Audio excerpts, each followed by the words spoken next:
ये क्वेश्चन को एनालाइज करने के लिए कह रहा है। ये इसका जियोपॉलिटिकल एंड लीगल इश्यूज इसलिए कि इंटरनेशनल कोर्ट ऑफ जस्टिस में ये मुकदमा गया था एक। चलो यहाँ हिंदी में समझो। डियोगो जो गार्सिया है ये एक द्वीप समूह है जिसमें लगभग 60 द्वीप हैं, ज्यादा है। मॉरिशस भी इसी का हिस्सा है, ठीक है। डियोगो गार्सिया द्वीप समूह का भाग है। खुद में द्वीप है, बट द्वीप समूह का भाग है। कौन सा द्वीप है? चागोस। इसलिए उसको द्वीप समूह मत समझना, चागोस है।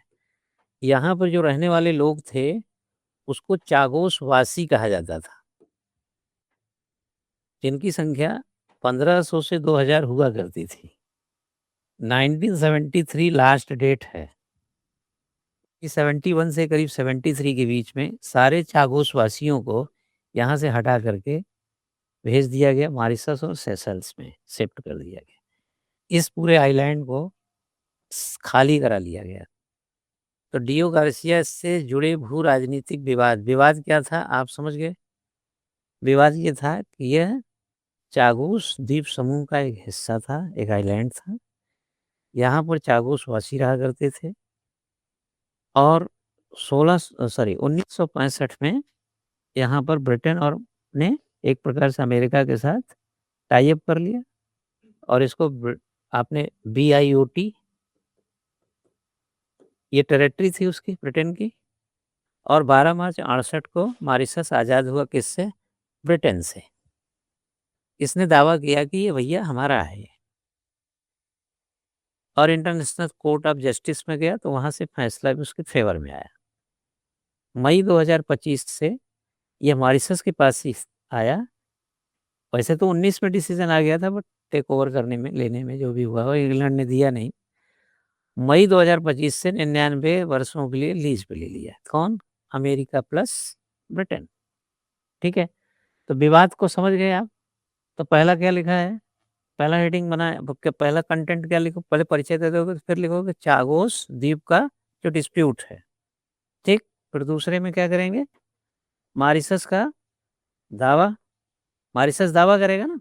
फिर दूसरे केस में लिखना है,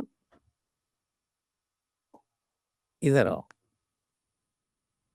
पहले में लिखोगे डिस्प्यूट। डिस्प्यूट किसकी क्या है बेटा? चागोस द्वीप समूह में का यह भाग है और इसका एक डिस्प्यूट है। डिस्प्यूट यह है कि इसे 65 में ब्रिटेन और अमेरिका ने अपना कर लिया और मॉरिशस इस पे दावा किया। मॉरिशस ने 12 मार्च 1968 को मॉरिशस आज़ाद हुआ था ब्रिटेन की। जैसे हम लोग 15 अगस्त को आज़ादी मनाते हैं ना, मॉरिशस 12 मार्च को आज़ादी मनाता है, समझे कि नहीं। अब 12 मार्च को एक और तारीख है, 3 तारीखों की कद्र है यहाँ पे 12 मार्च की। ये ब्लैक कब दिख रहा है, क्या ब्लैक कर दूं क्या इसको? चलो, 3 तारीखों का दिखाई देता है। 12 मार्च एक तो मॉरिशस की आज़ादी, 12 मार्च 1991 मॉरिशस गणतंत्र देश बना था।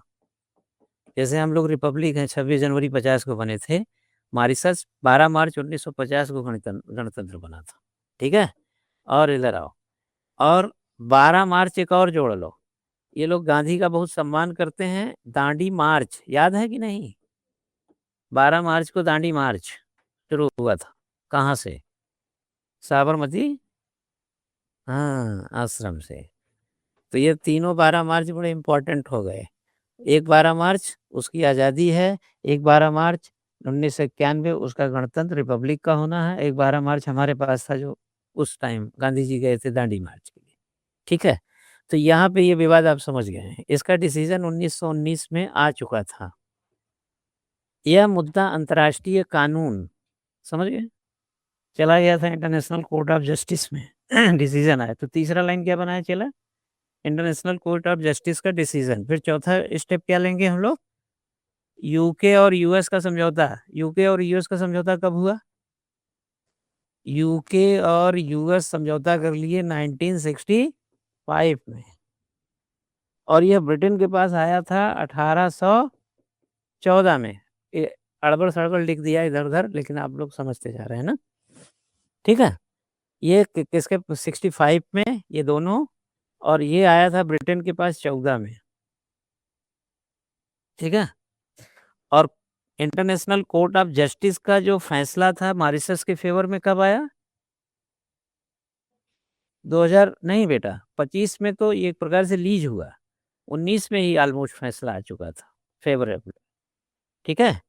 और बाद में 25 आते-आते मई 25 में 99 साल की लीज़ पे चला गया।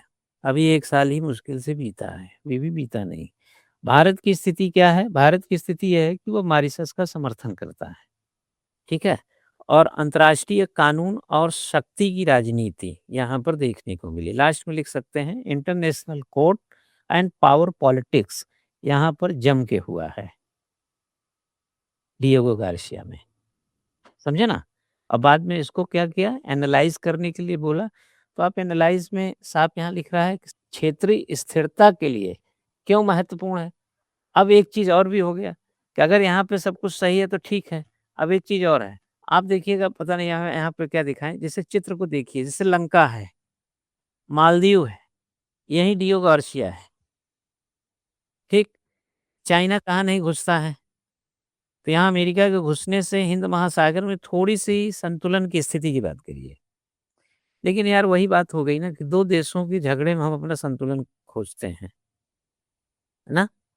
हमारी अपनी रोल, अब चाइना आया, इन सब जगहों पे घुस रहा है। यहाँ पर अमेरिका है, एक प्रकार से नहीं तो हो सकता है ये मॉरिशस के पास होता तो पटा के यहाँ भी पहुँच गया होता वो। हम्बन-टोटा का नाम सुने हैं कि नहीं? लंका ने उसको लीज़ पे दिया है कि नहीं?